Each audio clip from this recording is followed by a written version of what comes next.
talk. What about? Dear Diary, today I made a wretched friend who takes advantage of me and deserves to have objects. You've watched this house for over a decade, and it has never once made physical sense. Rooms that vanish between episodes, a door that leads nowhere, a basement the family lived above for years without knowing it existed. Today, we're mapping the entire Watterson house, floor by floor, and figuring out exactly where it all falls apart. Let's start at the front door and work our way in. The porch is exactly what it looks like. Nothing weird there. Come inside and you've got the living room, couch, TV, the whole setup. Attached to that is what passes for a dining room. Really, it's just a table in the corner.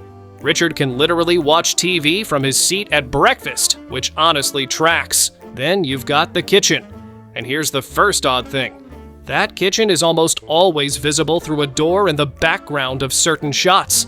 Season after season, it's consistently placed right there, but we almost never go inside it. For a room the show keeps reminding you exists, it goes out of its way to never actually show it to you. That pattern, rooms being hinted at but never fully revealed, turns out to be the defining feature of this entire house. There's also a laundry room tucked away somewhere back there. It shows up occasionally. It doesn't cause any problems on its own. But we need to talk about what else is on this floor, because there is a door in the living room that has been sitting in your peripheral vision since season 1, and it goes absolutely nowhere. Look at any standard living room shot in this show.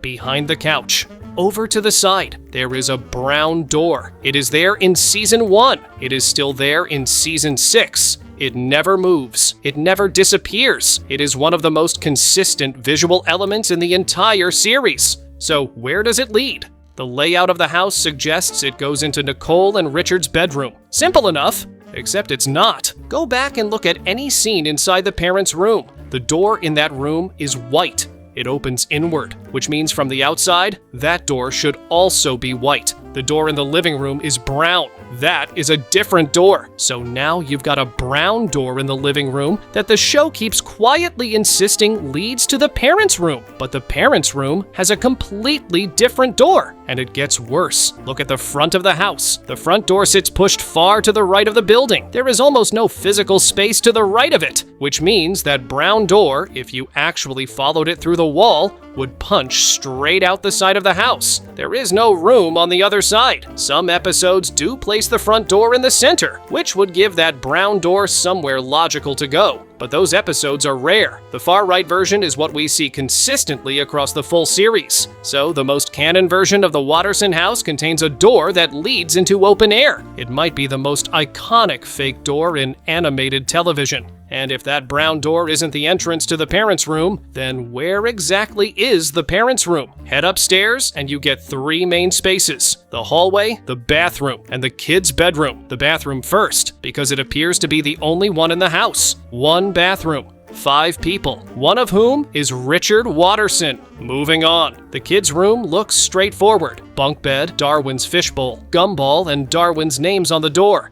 But who actually sleeps in that bunk? Darwin's a fish. He sleeps in the bowl. So the 2 bunks should belong to Gumball and Anais, right? Except Anais has been shown at least once to have her own separate room entirely. Her own door, her own space, her own room. The thing is, that appears to be a one-off, because across the whole series, Anais is far more consistently shown sleeping in the top bunk of that shared room. There are too many clips of her up there to ignore. So the bunk belongs to Gumball and Anais. Darwin's in the bowl. That's the room. Now here's the problem with the room. That bedroom has a window that looks directly out onto the front of the house. You can see the yard, the path to the front door, the street. But watch which direction Gumball and Darwin actually turn when they get to the top of the stairs. They go right. And since the staircase faces the front door when you walk into the house, turning right means the kids' room is on the side of the building. Their window should face the side yard, not the front. That window has been in the wrong place for the entire run of the show. Confidently, consistently, every single time. And weirdly, that same impossible window seems to follow the house all the way up into the attic. The attic sits right above the upstairs hallway. which sounds fine until you look at the house from outside. That roofline does not have space for an attic. The house is too small. The pitch is too shallow. There is nowhere for that room to physically exist, and yet it shows up across multiple episodes. It's fully rendered. Characters store things up there. It gets used like any other room in the house. It even has that same front-facing window in it, the impossible one from the kids' room, still confidently staring out at the front of the house from a floor that shouldn't exist. And then there is the chimney. One episode casually involves the Watterson chimney in the plot. Go look at the roof in any external shot of the house. There is no chimney. There is also no fireplace anywhere inside the house. The chimney does not exist, right up until the moment the story needs it to. At some point, you have to stop asking where these rooms are and start asking what this house actually is. Because the attic, the chimney, that impossible window, none of them belong to a building that follows normal rules. They belong to something else entirely, and the darkest room in this house makes that clearest of all. The Watterson family had no idea their house had a basement. For years, they lived directly above it, without ever noticing a hidden staircase leading down into an entire underground room. That alone should tell you something about what kind of building this is. The room itself is genuinely unsettling. It's dark. It's forgotten. And it was used as a hiding place by a kid named Rob, who stayed down there long enough that the universe itself started to forget he existed. He didn't just get ignored by the family. He got erased from the fabric of Elmore, wiped from people's memories, pulled toward the void. A room so completely outside the logic of the house that it warped reality for whoever spent too long inside it. And when the family loses the house in one episode, when everything gets taken away, the basement isn't mentioned. Nobody asks about it. Nobody wonders what happens to the room underground. It disappears from the story the same way it appeared, without explanation. Eventually, Darwin moves in and they spruce it up. It becomes his room. Nice enough, but that history doesn't go away. A forgotten room that erased a child from existence is now someone's bedroom. And the house just moves on, like it always does. Here's what all of this actually means.